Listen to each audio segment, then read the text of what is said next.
Này cái ba khôi. Hả? Con lính ba khôi mét. Hả? Cái con lính được ba khôi chứ. Hả? Hả? Ở đây nhá. Ấy lính.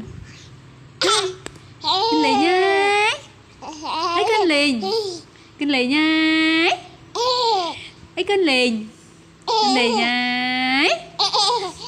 Con lính nhá. Anh Ly nhảy.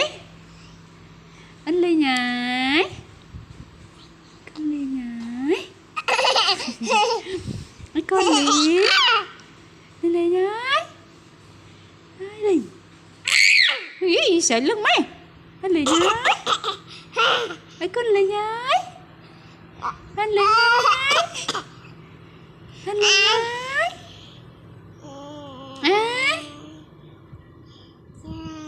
Đây này bác kia là cái ba khôi. Anh Linh ba khôi mẹ. Hả? Anh Linh nha, ba khôi mẹ rất.